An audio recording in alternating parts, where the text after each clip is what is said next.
Hey guys, it's Goosebumps Completionist, and today I'm bringing you another book review from the Goosebumps Presents TV book series. And it's book number 12, Attack of the Mutant. Now this book is actually written by Melinda Metz, which is based on a screenplay of the Attack of the Mutant episode 2-parter written by Dan Angel and Billy Brown, which is also based on the original book from the original 62 by R.L. Stine.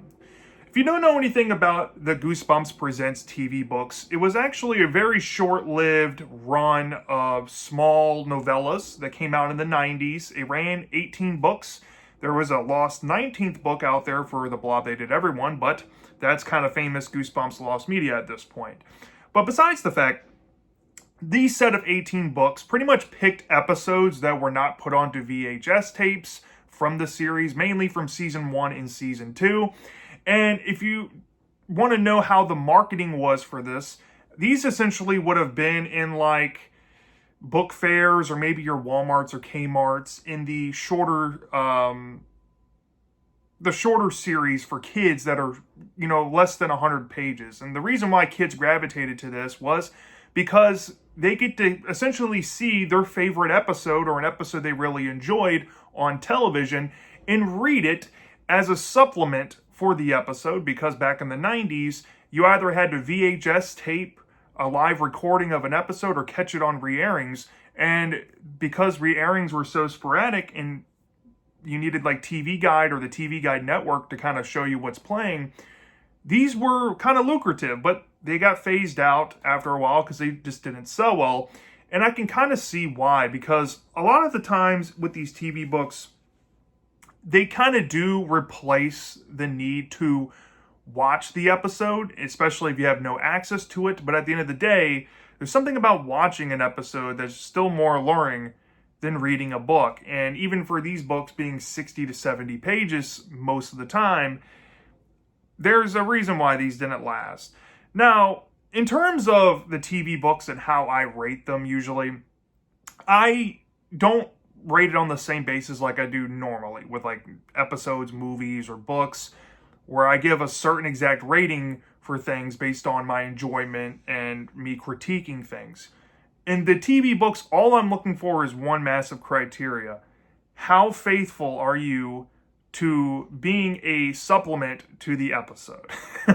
If there's deviations, or in this case for Attack of the Mutants TV book, omittances from the episode, it will deduct points, which usually makes it interesting. But Attack of the Mutants TV book is a special case that I've come across in these where, honestly, you don't really need to read this thing because everything that you get in the episode, you pretty much get here, and there's very few things that this kind of offers that's different, and the things that it does change are so minute. There's like no added scenes or anything. If anything, it just tweaks some orders here and there, or maybe some dialogue, and of course leaves some things out that was from the episode. So this, off the bat, does it get a recommend from me? No. But is it one of the closer to being 100% faithful ones out there? Kinda. I mean, it's definitely more faithful than a few that I've read in the past, like Revenge of the Lawn Gnomes, which had a few things in there that were not in the episode that makes that interesting and revisitable as its own TV book. And the Cuckoo Clock of Doom TV book as well had a few things that were kind of added on, and there were some scenes, of course, tweaked and omitted from the episode. So, yeah, I mean, take it for what you will. Unless you're a massive Attack of the Mutant fan, I really see no point in getting this. But we'll run down the book and get into my thoughts in the review. So let's start off with the plot without giving too much away. So the TV book starts off with a scene that we did not get to see in the episode. It's actually Skipper reading along a comic, but we don't really get to meet Skipper yet because we're just thrown into the comic scenario, where the masked mutant and the galloping gazelle are having a climactic fight. And this culminates within the first chapter, and then we get to meet Skipper, who is the 12-year-old main character of the story. And as Skipper is reading this scene, his mom comes in and tells him that his dad is about to come home and that he should put his comics away and work on his homework. But before he gets to do so, before he gets to finish reading where he was at, his dad interrupts him reading And his dad gets upset with Skipper because he wants to figure out what happens near the end of the comic, and he keeps tuning them out. And his dad basically says, I don't get why you're so absorbed in comics. It consumes all your time. Well, the story then clicks on with Skipper. He goes to school the next day, and he feels like he might be being watched from the bushes as he's talking to his friend Wilson about comics and his love of the Masked Mutant and how many times he's already read this certain comic that just came out. It involves the Masked Mutant turning into a squid or something. And his friend Wilson collects rocks, and there might be an added thing with like dialogue with Wilson in here that was not in the episode, but it's very not important. But this carries over to an event where after they trade tuna fish sandwiches, that was also a thing in the book, Skipper mentions that he needs to go get his braces looked at by his orthodontist and that he needs to catch a bus later. So fast forwards to the bus ride, and Skipper is on the bus heading towards his orthodontist, and he meets this girl named Libby who is, kind of comes up to him and introduces herself and says, "Hey, are you into comics? What are you reading?" And he's like, I'm reading a superhero comic, The Masked Mutant. And she's like, "Well, that's kind of lame. I'm more into High School Harry and whatever the other name is." It's supposed to be an Archie comic spoof. And Skipper's like, "Well, that sucks." So they have differing tastes, and they're kind of bantering. But through the banter, Skipper he's about to miss his stop, but he notices something, and he's awestruck. And he asks the bus to stop, and he gets off, and he looks over to this place he's not familiar with in town, and he sees pretty much the layer of the Masked Mutant that he sees in his comic book in front of his eyes. And he's just awestruck. He's looking around the building, kind of looking inside. And before he knows it, the bus is about to leave, and he's forced to go back on the bus. Well, later on, he is flabbergasted that this place exists, and he's trying to come to grips that this actually happened. And like, he wants to go back and see the lair. And when he does so, he realizes that the building is gone. And he's asking around if anybody's seen a building recently, and they're like, no. And he's like, well, crap. Maybe I'm just seeing things. Maybe comics are getting to my brain a little bit. But once he gets home, he realizes that a comic is being mailed to him. And unlike the book version, and I think this actually kind of highlights it a little more, or at least the episode kind of brought it up, but in the book, he gets mailed comics, a subscription. Well, here, he's never been mailed a comic, but he gets mailed a special edition of comic, and it's pretty much advertising that the mutant's lair has vanished.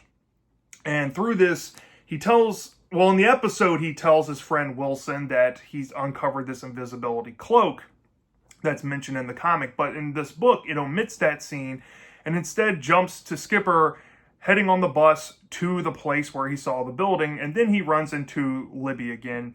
And he's like, looking at the comic, and he's like, well, there is something in here that alludes that there's a cloak. She's like, come on, this is a comic book, this can't be real. And he's like, no, I'm going to show you. So they go through this area, and they kind of pass through this weird, almost different dimension kind of warp. And then they end up in front of the building, and Libby's awestruck, and the same thing with Skipper.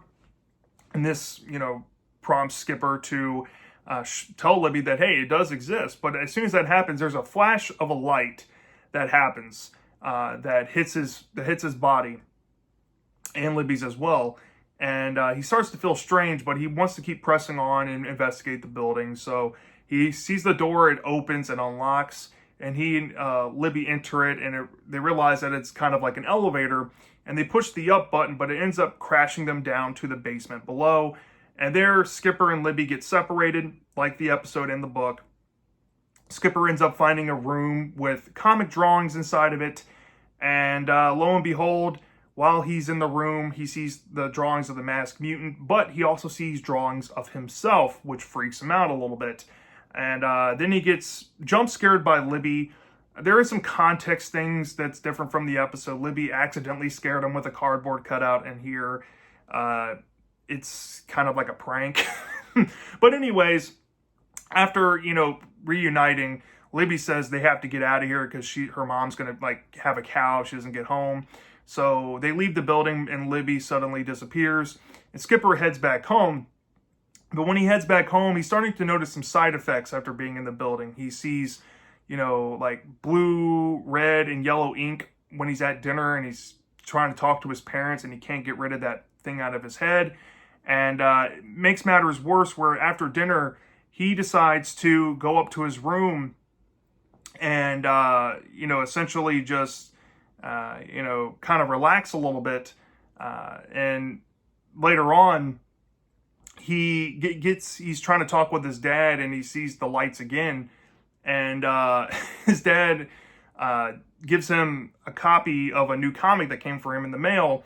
And this time, it pretty much showcases that the boy needs to come save the Galloping Gazelle, and Skipper's actually in a comic book. And this prompts him to go to his parents and say, hey, look, I'm in a comic. And then you get the whole onion cutting scene that you see in the book and in the episode where the dad's crying while cutting onions and the mom's reading a romance novel. So he says, forget y'all. He gets on the bus and heads back to downtown to investigate the building by himself. He feels like this is kind of like destiny calling him. But unlike the episode where you get to see that interaction with the bus driver, that's cut out of this version here. And Skipper pretty much just heads right to the building this time, gets inside, and very shortly after uncovers the mask, the Galloping Gazelle. And the Galloping Gazelle, pretty much it plays out like the rest of the episode does. So after finding him, he unties him. They have some banter. They're trying to get up to the mutant's lair of sorts. And there's pretty much funny quips that you get in the episode in here as well. But once they end up in the lair, we get to see pretty much the mutant come to a forefront after there's a chair revealed that the mutant's kind of shapeshifted into it and might be trying to turn into a snake form that you also see in the episode in the book. And then once this happens, the Galloping Gazelle flees, and then the mutant pretty much tells Skipper his plan and why he's chosen Skipper, essentially, and all that. And yeah, whatever. It's still kind of loose as well as the episode in the book. But essentially, Skipper comes up with a plan, except in this version, there's more setup and payoff, because earlier when Skipper was talking to Libby for the first time about the mutant and his weaknesses, one of the weaknesses Skipper obviously remembers and possibly uses it against the mutant. But in doing so, he had to kind of pose as something, right? And this plays into the ending, where the ending is kind of like the episode and played up for more comedy. But there's tweaked dialogue in that as well, and you might get some stretching involved. But nonetheless, that is what you're going to expect out of the Attack of the Mutant TV book. So yeah, this one is short and sweet. It's about 62 pages. I guess in terms of positives, this is all subjective stuff that I'm not actually weighing here. But in terms of a read for a 62-page book, this cuts out a lot of the fluff that the original book had. And like the episode, it cuts out some of the ideas of the themes and stuff. So this is probably the most streamlined version of the Attack of the Mutant story that you're going to come across, either looking at the original book, the episode 2-parter, or this. So if you're into that, I do kind of like it for being more streamlined. I will say, compared to the episode, you do get a lot more of Skipper's perspective in the writing here. And I think his perspective actually adds more context to things that I think helps it compared to the episode. Because you get more of that monologue that we got in the book, which was kind of nice here. And that's one thing I prefer this over the episode.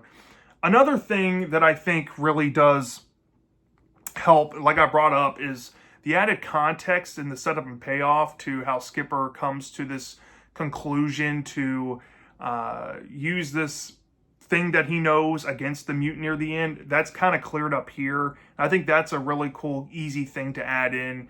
That is, of course, a bit better on the context. Sorry, there's a loud truck outside. If you hear that, I apologize.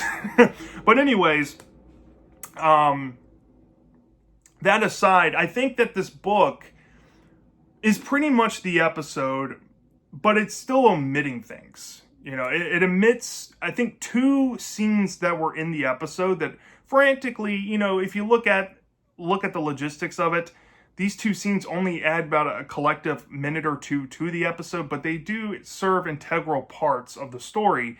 The scene where Skipper discovers that the building is invisible, he originally, in the episode, goes to his friend Wilson and shows him the comic panel, and that's what steers him to go back and visit it. Well, they cut that out here, and I don't know if that was Melinda Metz cutting it out for adaptation purposes, but that's what happened, and I don't know why they cut that out. And the other thing that really bothered me, because this is one of my favorite scenes of the episode, was the bus driver interaction downtown when Skipper goes by himself back to the mutant's lair at night. That's completely cut out here. And I can kind of see why. They probably added that, after the fact, because if I'm going to guess here, Melinda Metz was just adapting the actual original screenplay, untweaked by production, during production, to make this book. I'm assuming that scene was probably added in or retrofitted into the episode to help fill out runtime. So that being missing here is obvious, but I can kind of understand why. And yet, in terms of, leaving out things, I think the episode also does a bit better of a job kind of offering an idea of why this phenomenon kind of starts. They say it's brain rot due to, overexposure to comics, but here in the TV book, it's rather glossed over and not really touched on all that much. But like the episode and even the book, there is the motives behind the mutant there, but you really don't understand exactly why this works. Because like the episode, the creator of the comic that was mentioned in the original 62 book is not mentioned here. So there's no context involving how any of this starts. And I thought, and I was hoping that the TV book might actually have something in there about that, but it just didn't. So, yeah, in terms of it being like a 100% faithful adaptation to the episode, which this is being graded on that from me for, it's not quite there. And the only reason why I'm deducting points on this book is because it omits things that were obviously in the episode. And if I was a kid and, I was still obsessed with the bus driver incident, I would have been really upset that it wasn't in here. And there are also some things about the dialogue and some things that are also different and tweaked here that are kind of minute but definitely obvious. And, there is even some context things that are different that you can only find here that are missing in the episode, like the Libby prank thing with the cutout, or the context about Skipper knowing this weakness of the mutant. You only get it or get to see it in here. So from a 0 to 5 star basis, this was pretty close to being like a 5 out of 5. It's not the most faithful thing ever, like Attack of the Jack-o'-lanterns was. But this is pushing that. Not quite Revenge of the Lawn Gnomes or Cuckoo Clock of Doom territory, but there's enough differences here where I would probably give this a 4.7 out of 5 stars. It's pretty close. In terms of enjoyment, though, if I'm being honest, I'd still prefer the original 62 book over this and the episode. But if I had to choose between reading this or watching the episode, I think the episode has those performances, ironically, and just has more there for me in terms of enjoyment, ironically, over reading this.